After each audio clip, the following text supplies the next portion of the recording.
You've probably seen the ads and the signs about Issue 1 in Ohio. It's the only issue voters will be asked to weigh in on a special election that takes place August 8th. Issue 1 would raise the threshold to pass a constitutional amendment in the state of Ohio from 51% to 60% of the vote. Now, I spoke with the Ohio Democratic Party Chair Liz Walters earlier to get the Democrats' take on Issue 1 and why they say there's a lot at stake.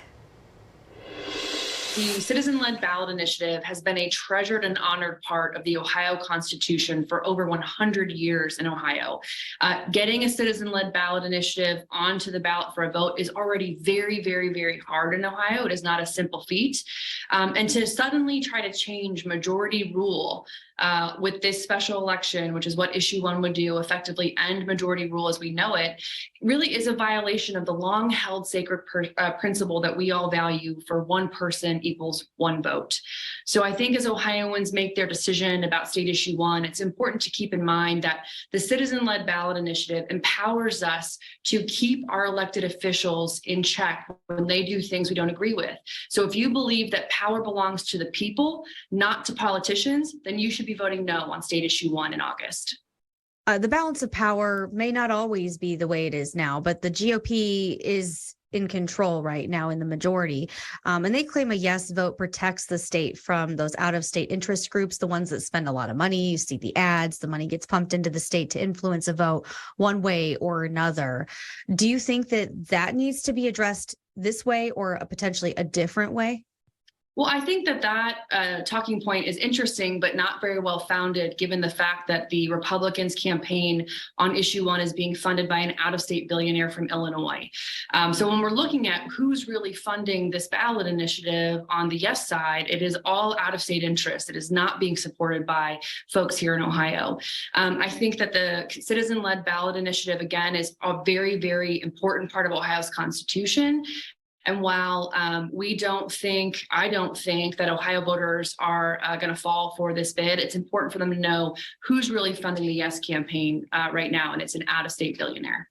I want to bring up the elephant in the room. Why do you think now is the time that they are pursuing this constitutional ballot change? Listen, I don't have to kind of have a talking point here. Frank LaRose has said the quiet part out loud. This campaign is about abortion. We know that citizens across the state have worked hard to submit signatures for Ohioans to be able to have a free and fair election on abortion rights here in Ohio this November. And so the timing of this, the movement to change the rules for that vote now is nothing short of cynical.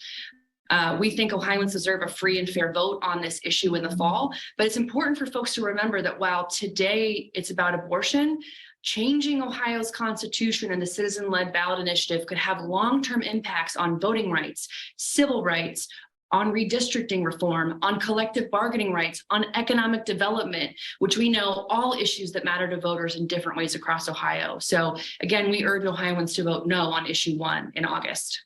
They claim that this would prevent cherry picking signatures, though. And they also claim, the GOP that's supporting this, that you would get a diverse group of the population to propose and support these amendment changes. You've gathered signatures in the past. In fact, the Democratic Party is more known for its ground game than the Republicans when it comes to canvassing. Does that seem to be an argument that you think does hold a little bit of weight? No, I don't think that holds any weight. Again, the citizen-led ballot initiative is already very difficult in Ohio. You have to qualify in 44 of Ohio's counties, which, as you know, Lindsay, counties in Ohio it's a big, diverse state. And so to get to 44, it means you're canvassing in urban communities and rural communities in the suburbs. So you're already getting a really diverse community of folks in order to make the ballot as it stands.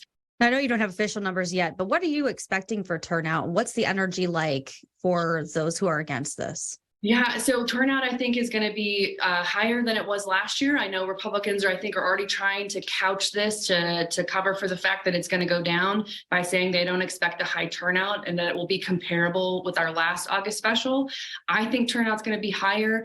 I think Ohio voters aren't dumb. All right, Liz Walters, really appreciate your time. Thank you for joining us here, as both sides are really pushing hard all the way until August 8th. Thank you so much for joining me.